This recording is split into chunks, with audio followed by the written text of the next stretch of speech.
नमस्कार सर्वांना, मी अरुणा. माझ्या यूट्यूब चॅनेलचं नाव आहे सुखी सिंपल लाईफ. तर मी तुम्हाला सांगणार आहे की माझं वजन कसं वाढलं होतं आणि मी माझं वजन कशा रीतीने कमी केलेलं आहे. तर सुरुवातीला झालं काय की तुम्हाला पण सर्वांना माहिती असेल, मुली ह्या लग्नाआधी खूपच बारीक असतात आणि परत त्यांच्यात असे काही हार्मोनल चेंजेस होतात की त्यांचं खूप जास्त वजन हे वाढतं. तर माझंही जेव्हा मी स्कूल लाईफमध्ये होते, कॉलेज लाईफमध्ये होते, तेव्हा माझं वजन खूप कमी होतं. मला अक्षरशः लोक म्हणायचे, अगं तू इतकी कशी चवळीच्या शेंगासारखी आहेस, इतकी बारीक, आणि कधी तू म्हणजे नाही का वजन तुझं वाढणार, कधी मोठी होणार, कशी दिसतेस, कसली बारीक आहे, असं मला सर्व माझ्या मैत्रिणी चिडवायचे. आणि आज जर त्यांनी मला पाहिलं तर त्यांना शॉक तर बसतोच. आणि शिवाय ते मला म्हणतात, अगं आम्हाला वाटायचं की आमची आरू इतकी बारीक आहे, मोठी कधी होईल का नाही.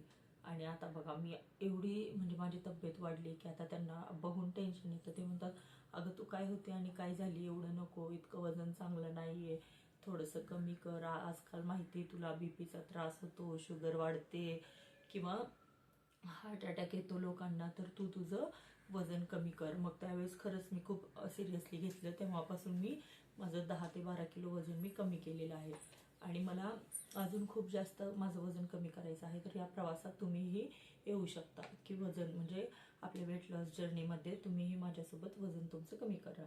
तर मी तुम्हाला सांगते, मग माझं लग्नाच्या आधीपर्यंत 52 झालं होतं. म्हणजे मी जॉब वगैरे करायचे आणि माझी नाईट शिफ्ट असायची, तर त्याच्यामुळे थोडंसं वजन वाढलं. म्हणजे कसं खायचं प्यायचं आणि आपलं ऑफिसचं काम करत बसायचं, थोडाफारच वॉक व्हायचा त्यावेळेस. आणि जास्त काय कामाची पण सवय नव्हती, निवांत खायचं प्यायचं आराम करायचा असं होतं. आणि मग झालं माझं लग्न झाल्यानंतर मला थोडंसं माझं म्हणजे तब्येत सुधारायला लागली. की जेव्हा मी खूपच अशी बारीक होते तर अचानक माझी अशी तब्येत थोडी जास्त दिसायला लागली. आणि मग परत लगेच मी राहिले प्रेग्नेंट. तर प्रेग्नेंट राहायच्या वेळेस माझं वजन राहिलं होतं, म्हणजे प्रेग्नन्सीपर्यंत मी येऊस्तोपर्यंत माझं वजन झालं होतं 60 किलो आणि लग्नाच्या आधी होते मी 52. आणि जेव्हा माझं 60 किलो झालं, पहिलं बाळ मला झालं, तर तुम्हाला पण माहिती आहे आपले 9 महिन्याच्या प्रेग्नन्सीमध्ये आपल्याला म्हणजे म्हणतात की तू खाल्लं तरच बाळाला पोषण भेटेल, हे होईल. आणि त्यावेळेस मला उलटीचा असा इतका काही त्रास नव्हता, त्याच्यामुळे मी स्वतःला तर भूक लागली किंवा खाऊ वाटते म्हणून मी खायचेच, पण मला असं वाटायचं की नाही, बाळाला पण आता मी खाल्ल्यावरती बाळ पण हेल्दी होईल, म्हणून मग मी खात राहायचे. आणि उलटीचा त्रास नसल्यामुळे मला कोणी काही आणून देऊ दे, नाही का, म्हणजे व्हेज असेल नॉनव्हेज असेल, म्हणजे आवडीने आपण आता प्रेग्नन्सीत देतातच ना की हे बघ मी तुझ्यासाठी हे आणले किंवा हे बनवलेलं आहे तर तुला खा. तर मग मी खायचे, कारण त्रास वगैरे बाकी होत नव्हता म्हणल्यावरती खायचे. तर यामध्येच माझं वेट इतकं जास्त वाढलं आणि मला जास्त क्रेविंग असायची की गोड खायला मला खूप आवडायचं. तर मी गोड खूप खायचे, असं लिमिटच नव्हतं राहिलं. कारण आपल्याला सगळे काय म्हणतात की ह्या 9 महिन्यातच तू भरपूर खाऊ शकते, परत एकदा का बाळ झालं की पथ्य पाळावं लागतात, हे नाही खायचं ते नाही खायचं, असं वर्ष त्यातच निघून जाईल. म्हणून मी त्याकडे दुर्लक्ष केलं. आपलं दिसेल ते खा, दिसेल ते खा, म्हणजे असं लिमिटेशन पण होतं. आता स्वीट असेल, समजा आपण जर मफिन आणलाय किंवा केक असेल तर आपण क्वांटिटी किती 1 ते 2 खाईल ना, मी 3-3, 4-4 असं मला म्हणजे खूप जास्त असं क्रेविंग होतं. मग मी त्यानुसार खायचे. आणि मग प्रेग्नन्सी आपलं प्रत्येक वेळेस जेव्हा आपण सोनोग्राफी करायला जातो किंवा फॉलोअप असेल तर आपलं वजन चेक करतात. तर माझं वजन इतकं जास्त वाढलं, मी तुम्हाला काय सांगू, 95 किलो झालं होतं जेव्हा माझं बाळ पोटात होतं त्यावेळेस. म्हणजे शेवटचं जेव्हा आपली सोनोग्राफी होते, डायरेक्ट मला पण शॉक बसला, इतकं जास्त वजन 60 वरून डायरेक्ट इतकं, म्हणजे विचारायलाच नको, खूप जास्त माझं वेट झालं होतं. सगळे म्हणायचे नाही, बाळ पोटात असले का शरीर वगैरे सुस्त, आणि बाळ म्हणजे जेव्हा बाळाचा जन्म होईल तेव्हा हळूहळू कमी होईल. आणि मग झालं डिलिव्हरीपर्यंत तर होतं 95 किलो, आणि डिलिव्हरी झाली का थोडंसं 90 आलं माझं वजन. आणि मग परत काय, वर्ष आपल्या हातात जातं, बाळाला दूध पाजायचं आहे तर तू डाएट नाही करू शकत, तर हे खाल्लं पाहिजे ते खाल्लं पाहिजे. त्यावेळेस आपला म्हणजे खुराक पण खूप जास्त वाढवतात.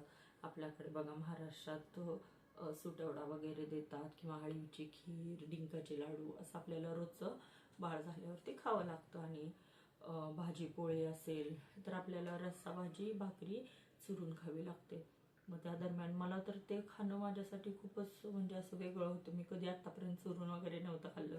इवन भाकरी असेल किंवा चिकन मटन रस्सा, तर मला सवय नव्हती. मला पहिल्यापासून लावून लावून खायची सवय आहे. तर मग त्यावेळेस पण खाणं झालं माझं की आता नाही, दुधासाठी बाळाच्या खावं लागेल हे ते. प्रेशर खूप आणायचे सगळे. आणि तुम्हाला पण माहिती, टेन्शनमध्ये पण आपलं वजन वाढतं. मग झालं तर 1 वर्ष तर त्यातच गेला. वजन कमी व्हायचं नावच नाही घेतलं. आणि मग मी पण इतकं लक्ष नाही दिलं, कारण आपण आई झालं ना तर आपण बाकी सगळ्या गोष्टी विसरतो. सगळ्या गोष्टी म्हणण्यापेक्षा आपण स्वतःलाच विसरतो की आपण काय होतो, आपण कसं आपण आनंदी राहायचो, आपण म्हणजे आपल्या आवडीच्या गोष्टी काय कोण किंवा काय नाही. तर आपण बाळ झालं का फक्त बाळाच्या मागच पळतो आणि बाकीचे कोणी पण आपल्यामध्ये पण इतकं नाही का लक्ष देत नाहीत की तू थोडंसं वजन कमी कर किंवा हे कर ते कर. सगळे फक्त बाळाचा विचार कर, बाळाला म्हणजे बाळाची भूक भागली पाहिजे हे ते असं म्हणायचे. मग ते झालं. मग त्यात असाच 1 वर्ष गेला. दुसरं वर्ष पण असंच गेलं, कारण माझं ऑफिस चालू होतं. तुम्हाला माहिती, मॅटर्निटी लिव्ह संपल्या आपल्या 6 महिन्याच्या आपल्याला जॉईन करावं लागतं. पण नशिबाने लॉकडाऊन आपलं पडलं तेव्हापासून जे माझं वर्क फ्रॉम होम होतं ते स्टील म्हणजे आत्तापर्यंत पण वर्क फ्रॉम आहे. तर मग त्यावेळेस बाळ झाल्यावरती पहिलं डिलिव्हरी नंतर बाळ झालं 6 महिन्यांनी मग ऑफिस जॉईन केलं, म्हणजे घरूनच होतं वर्क फ्रॉम होम. मग त्यामध्ये काय झालं, तुम्हाला माहिती आपली मल्टीनॅशनल कंपनी असेल तर आपल्याला नाईट शिफ्ट किंवा रोटेशनल शिफ्ट करावी लागते. आणि माझी कशी नाईट शिफ्टच असायची. मग त्यामध्ये पण मग दिवसभर माझी झोप नाही व्हायची, बाळ रडायचं आणि रात्रीचं मग मी ऑफिस काम करत बसायचे. आणि बाळ तुम्हाला माहिती आहे सारखं दूध प्यायला वगैरे उठायचं. मग त्याच्यामुळे मग मी माझ्याकडं कधी असं लक्षच नाही दिलं. त्याच्यात पण माझं खूप वजन वाढलं आणि वजन काही कमी व्हायचं नावच घेत नव्हतं. मग असेच 2 वर्ष गेले. 3रं वर्ष लागोस्तोपर्यंत लगेच मी राहिली प्रेग्नंट. मग मी तेव्हा जवळजवळ 80 किलो होत आलं होतं माझं, म्हणजे थोडं कमी झालं होतं 10-15 किलो. आणि 80मध्ये असं सहज म्हणून मला असं वाटलं नाही आता आपण एकदम स्ट्रिक्ट डाएट वगैरे करायचं. तर मी तुम्हाला ती माझी सेकंड प्रेग्नन्सीची स्टोरी मी शेअर करेल जेव्हा तुम्ही इंटरेस्टेड असाल, विचाराल तुम्ही.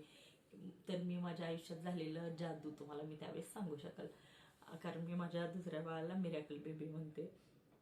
आणि मग 80पर्यंत माझं वजन झालं आणि अचानकपणे मी बघते तर मी परत एकदा प्रेग्नेंट राहिले. म्हणजे असंच आता तुम्ही समजू शकता आपल्याला प्रॉब्लेम नाही आला की आपण असं नॉर्मली टेस्ट वगैरे करून पाहतो घरी प्रेगा न्यूज. तर मी चेक केलं तर आल्या 2 लाईन पिंक. इतके खुश झाले. टेन्शन पण थोडं आलं की बाबा अजून आपलं बाळ छोटंसंच आहे आणि परत आपण एकदा प्रेग्नेंट राहिलो. पण म्हटलं नाही, देवाने काहीतरी विचार करूनच आपल्या पोटाला म्हणजे बाळ दिलं असेल ना, म्हणजे दुसरं पण पोटात असेल तर मग त्याच्यामुळे मी कंटिन्यू करायचा विचार केला. आणि त्यावेळेस पण मला टेन्शन यायचं की बाबा 80 किलो वजन आहे, बाळ राहिलं तर कसं काय व्हायचं. आणि दुसरं बेबी पण खूप त्रास द्यायचा, तर म्हणजे पहिलं आपलं बाळ खूप त्रास देत होतं. तर मग कसं मॅनेज करणार. पण देवाच्या कृपेने खूप छान सगळं झालं. मग ते पण दिवस खूप पटापट गेले 9 महिने. आणि परत जे कमी झालेलं 80चं वजन परत जाऊन झालं 90च्या पुढे गेलं. 92पर्यंत झालं त्यावेळेस वेट माझं. आणि मग बाळ झालं, डिलिव्हरी म्हणजे दुसरी झाली माझी. तर त्यावेळेस मग परत अजून मला टेन्शन आलं नाही का की वजन खूप वाढले, आता काय करायचं. कारण त्यावेळेस तरी मला समजत आलं होतं की बाबा कसं दिसतोय आपण, काही पण कपडे आपल्याला फिट नाहीत बसत. आणि पहिल्या प्रेग्नन्सीत काय आपण एवढं विचार नाही करत, आपल्याला पहिलं बाळ बाळ बाळ असं होतं. सेकंड प्रेग्नन्सीत स्वतःलाच बघून असं वाटायचं बापरे काय झालं आणि काय नाही. आणि मग परत विचार केला की हां जाऊ दे आता, हे बाळ पण थोडंसं मोठं झालं की आपण करू. पण नाही, मला सारखं टेन्शन यायचं, कारण कोणी मला स्टेटसच ठेवायला लाज वाटायची की बाबा आपण कसलं दिसतोय, काय झालोय काय नाही. आणि मग त्यावेळेस पण असंच केलं. आपली घरची मंडळी असते म्हणजे सासूबाई असतील, आई असेल, त्यांचं एकच असतं की बाई बाळाकडे लक्ष दे, तिचं दुधाकडे लक्ष दे, नको ते बारीक व्हायचा विचार करू हे ते. मग तसंच बाळ झालं 6-7 महिन्यांचं. 1 मिनिट मला फोन येतो.